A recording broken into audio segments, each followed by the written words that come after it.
Well, hey neighbor, it's me, Angie. Still enjoying this outside weather. And of course, I'm sitting out here in front of my azalea bush. I thought it'd make a nice background. We'll see. Anyway, as you're driving up, you're welcome to go on in the house and get your drink, your snack. But come on out here where I'm sitting and have a lot of area here. We can gather around and have our little talk. You know, eat and drink and be merry. You know, when in Rome, do as the Romans do. Anyway, our neighborhood chat today is going to be about words. Now, on my community page today, this morning when I woke up, I was meditating and thinking, and it just was going on about words, which I've always loved. Language, words, learning the definition of words, learning the different words, a different word a day, trying to expand my vocabulary. Now, math, on the other hand, is James, that's his expertise.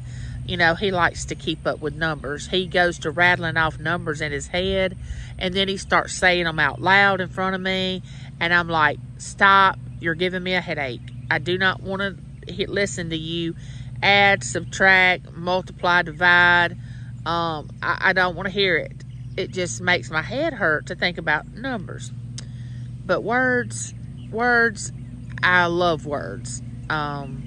So on my community page, I was talking about how words can either destroy someone or build them up, bring them down, make them want to succeed, make them never want to try anything again.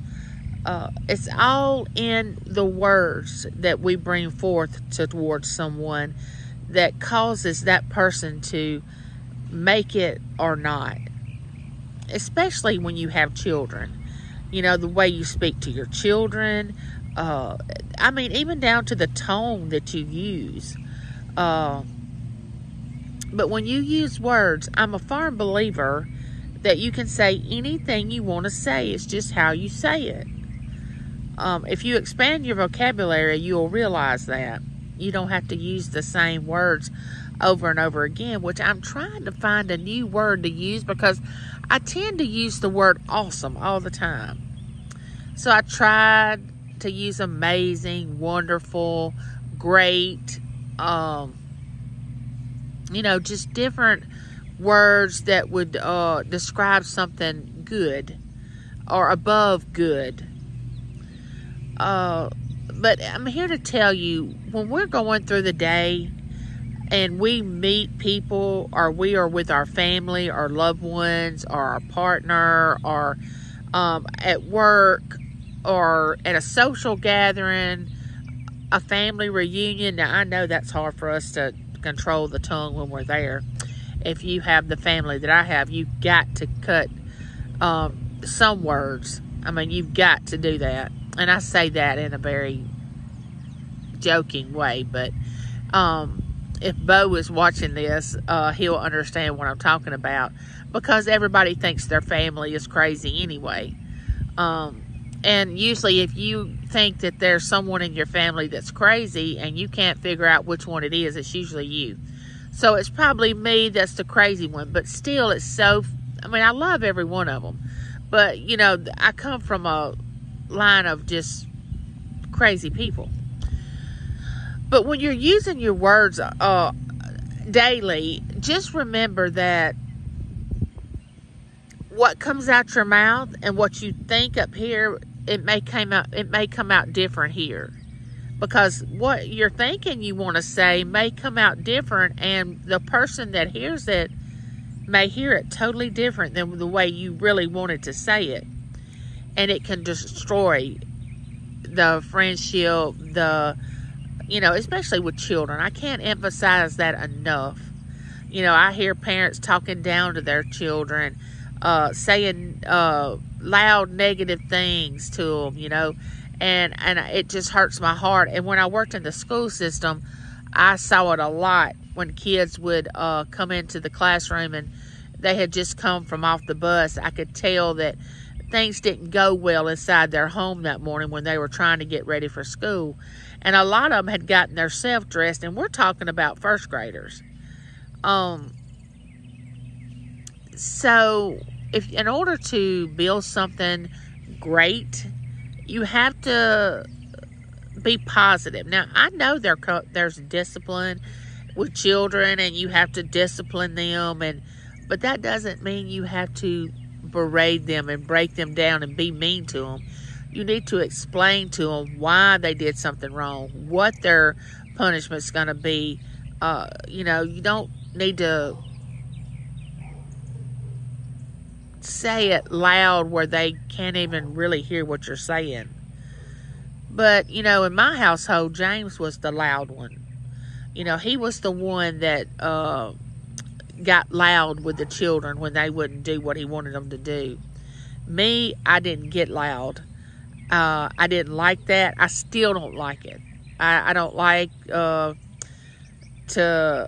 hear people that get loud with somebody and berate them and put them down and say that they're not worth this or that. I didn't like it in the working environment. I didn't like it in school. I just never have liked that. I felt like there was a different way that you could get the message across to somebody that they wasn't doing something correctly without making them feel less than. Because everybody's mind does not work like yours, and people cannot catch on maybe as fast as you can. Everyone is not. I'm a visual person. I have to see something. I have to put my hands on it to be able to learn to do it.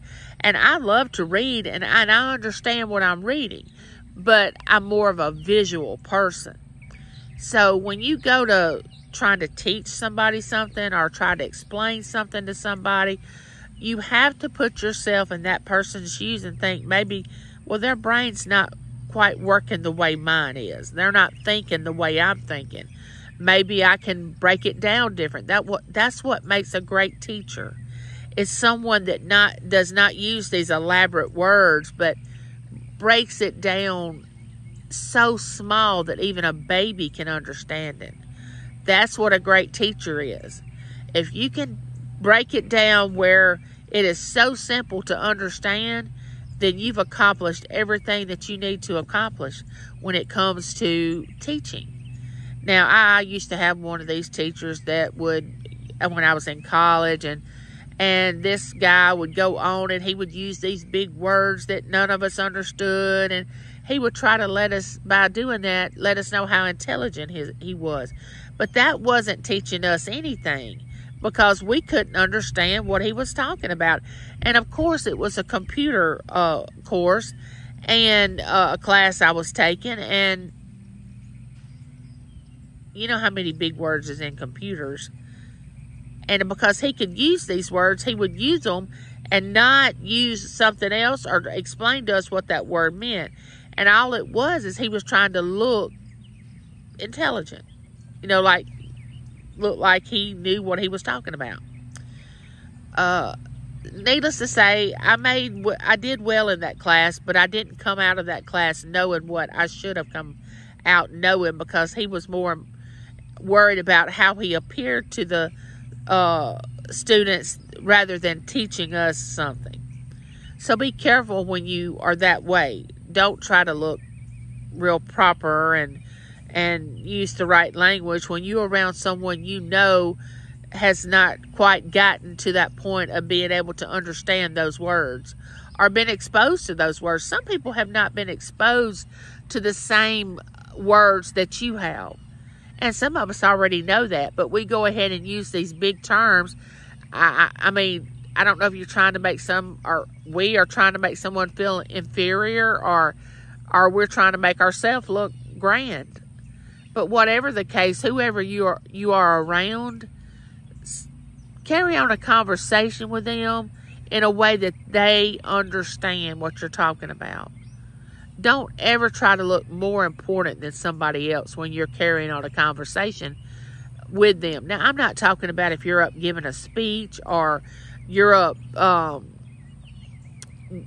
receiving an award or you're in front of somebody, of course you want to sound professional. But when you're just in your everyday talk with people, as you know, at your job, or you meet someone at the doctor's office or at the grocery store, you don't want to come off like you're up here and they're down here, you know, make them feel inferior.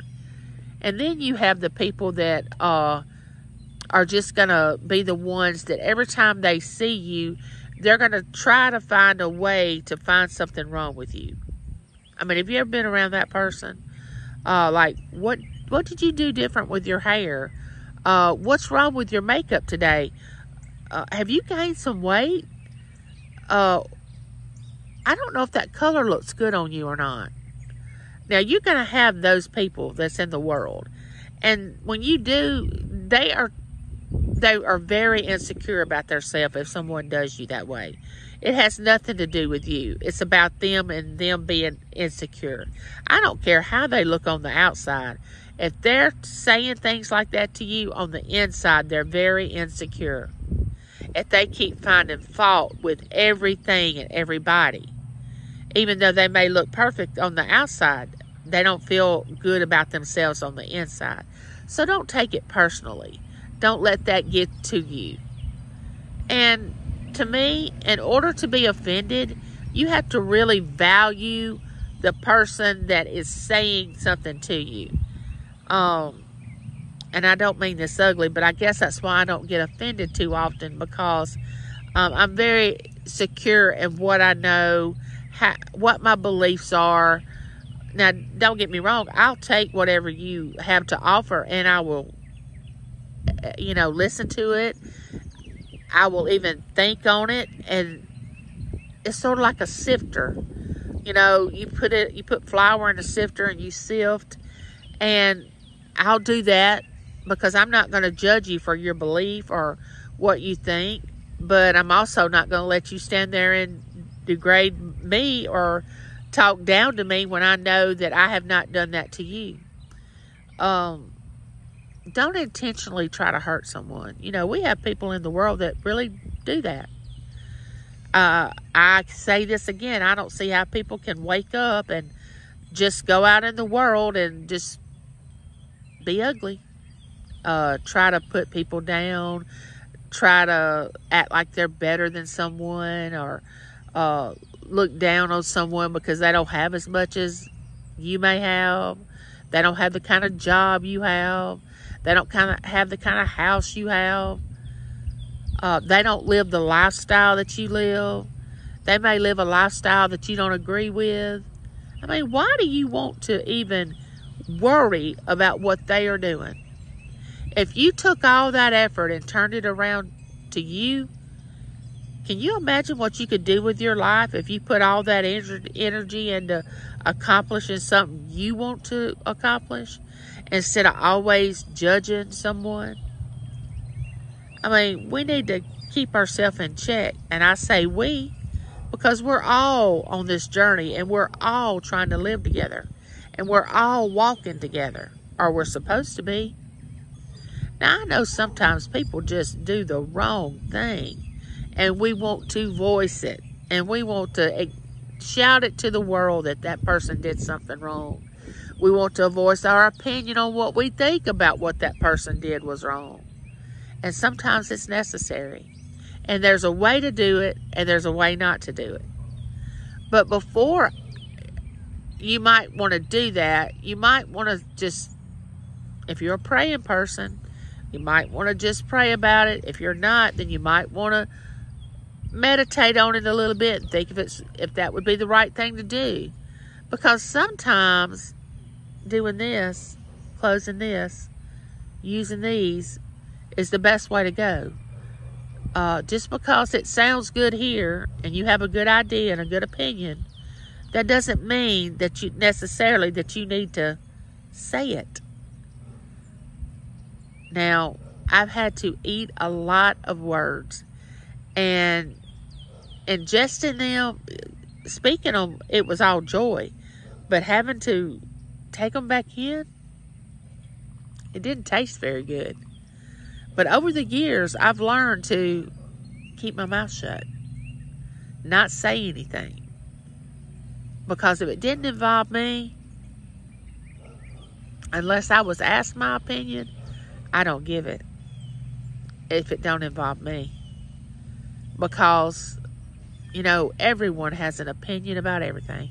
Just like you're going to have an opinion about this video. It's going to be a good one, a bad one, or it doesn't matter. But you are going to have an opinion. And whatever it is, I can take it. I can tote it. I'm a big girl. I can carry it. But I'm here to tell you, watch what comes out of this.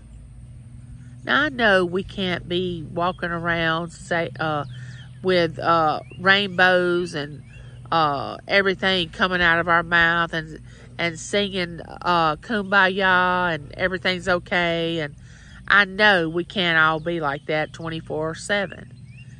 But I'm saying, what are your intentions? Are you intentionally trying to hurt someone? Sometimes we just do it by accident. We don't even realize what we're doing. But I say 9 times out of 10, people know when they're trying to get a point across to someone, when they're trying to do something ugly. You know, people seem to can do ugly well. What really stumps them is to learn how to be nice. I mean, being nice and kind should be comfortable. But with some people, it's not. Being ugly seems to be the more comforting thing to them. I definitely don't want to be the judge. I don't want to judge anybody. I don't want to try to tell someone how they're supposed to live, how they're supposed to act, what they're supposed to do. Now, if you ask me my opinion, I'm going to say, now, if it were me, I would do this, this, and this. Now, that's how I do my children. If they ask me for advice, I always say, well, if it was me and I was in this situation, I would do, and I would tell them what I would do. And I tell them, now, if you want to take my advice, you know, that's fine. But if you choose to do it a different way, I'm good with that too. Because you know what? We live and die by every choice we make. And for every action, there's a reaction. And for everything we do, there's a consequence to what we do. Either a good consequence or a bad one. So, when you become an adult,